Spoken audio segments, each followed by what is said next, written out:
अनामिका मध्य प्रदेश से दिल्ली कॉलेज के लिए आई थी और अयान राजस्थान से उसी कॉलेज में पढ़ने आया था। अयान एक सीधा साधा सा लड़का है जो ना लड़कियों से ज़्यादा बात करता है और ना किसी से ज़्यादा मतलब रखता है।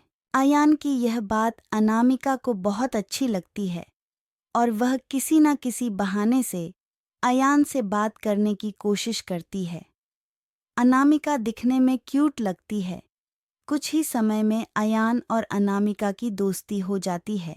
अयान धीरे धीरे अनामिका को पसंद करने लगता है।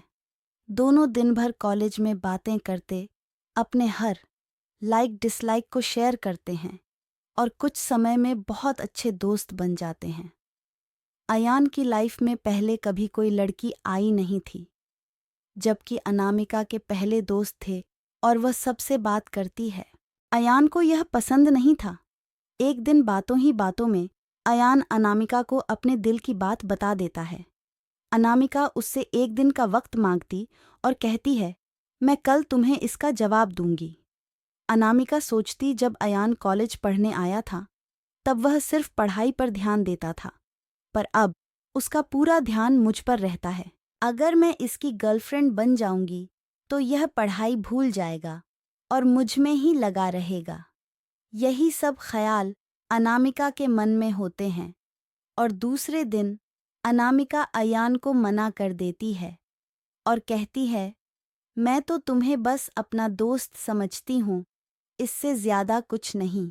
मैं यहाँ पढ़ने आई हूँ और कुछ करने नहीं। तुम चाहो तो मेरे दोस्त रह सकते हो। अयान दोस्ती के लिए मना कर देता है और अनामिका को बहुत समझाता है, लेकिन अनामिका कुछ नहीं सुनती। अयान को यह बात बहुत बुरी लगती है और वह अनामिका से बात करना बंद कर देता है। कुछ दिन कॉलेज भी नहीं आता है। अब अनामिका को भूलकर पूरा ध्यान पढ़ाई में लगाता है और ना किसी से ज़्यादा बात करता है और ना मतलब रखता है। देखते देखते कॉलेज बीत जाता है और सब अलग अलग हो जाते हैं। अयान कॉलेज में टॉप कर जाता है और सबसे पहले नौकरी पा लेता है। 2-3 साल बीत जाते हैं ना, अयान को अनामिका का पता रहता है और ना अनामिका को अयान का कुछ पता रहता है। अयान अपनी कंपनी छोड़कर एक नई कंपनी में ज्वाइन करता है, जिसमें उसकी पोस्ट पहले से बहुत अच्छी और पगार दुगनी रहती है। जब अयान पहले दिन ऑफिस जाता है तो उसे पता चलता है अनामिका इस ऑफिस में उसकी जूनियर है। वह उस पर बिल्कुल भी ध्यान नहीं देता है और काम में ही लगा रहता है। कुछ दिनों ऐसा ही चलता है, पर दोनों एक दूसरे को पहले से जानते थे और एक दिन दोनों को एक प्रोजेक्ट के लिए साथ में बाहर जाना पड़ता है। प्रोजेक्ट के बाद ना चाहते हुए भी अयान और अनामिका की बात होने लगती है। अनामिका अयान को समझाती है आखिर उसने उसको मना क्यों किया था। अयान को अनामिका की बात समझ आ जाती है और दोनों में गहरी दोस्ती फिर से हो जाती है। पूरे ऑफिस में दोनों की दोस्ती के चर्चे होने लगते हैं। अयान सीधा साधा लड़का रहता है, उसको ज़्यादा कुछ समझ में नहीं आता है। अयान कुछ समय बाद अनामिका को डिनर पर ले जाकर फिर से प्यार का इजहार करता है। अनामिका इस बार अयान से मना नहीं करना चाहती, पर उसके पास कोई चारा नहीं है क्योंकि कुछ ही दिनों में उसकी शादी होने वाली रहती है। अनामिका अयान को अपनी शादी की बात बताती है। इस बार अयान का दिल पूरी तरह टूट जाता है। वह बिना कुछ कहे वहां से चला जाता है। अनामिका रात में सोचती है कि अयान से अच्छा लड़का मुझे कभी नहीं मिलेगा। वह फैसला करती है कि कल अयान को हाँ कर दूंगी और मम्मी पापा को अयान से शादी के लिए मना लूंगी। जब दूसरे दिन अनामिका ऑफिस जाती है तो उसको पता चलता है कि अयान ऑफिस छोड़कर चला गया और दोबारा कभी कंपनी में नहीं आएगा। जाते जाते अयान अनामिका को एक खत लिख जाता है।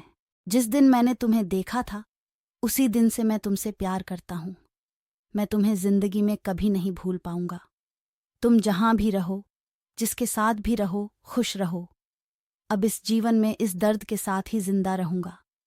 मैंने हमेशा तुमसे प्यार किया है और केवल प्यार किया है। तुम मेरी जिंदगी में आने वाली पहली और आखिरी लड़कियों हो। अब ना मेरी जिंदगी में कोई आएगा और ना मैं किसी को आने दूंगा। मैं बस अब तुम्हारी यादों में रहूंगा। आज के बाद पूरी जिंदगी में तुम्हें कभी अपनी शकल नहीं दिखाऊंगा।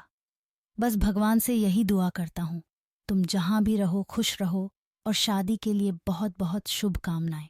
अनामिका आयन को खोजने की बहुत कोशिश करती है, पर कई साल के बाद भी उसको अयान नहीं मिलता और वह अपने माँ बाप की पसंद के लड़के के साथ शादी कर लेती। इस तरह दोनों हमेशा हमेशा के लिए एक दूसरे से बिछड़ गए और दर्द के साथ अपनी जिंदगी व्यतीत करते हैं।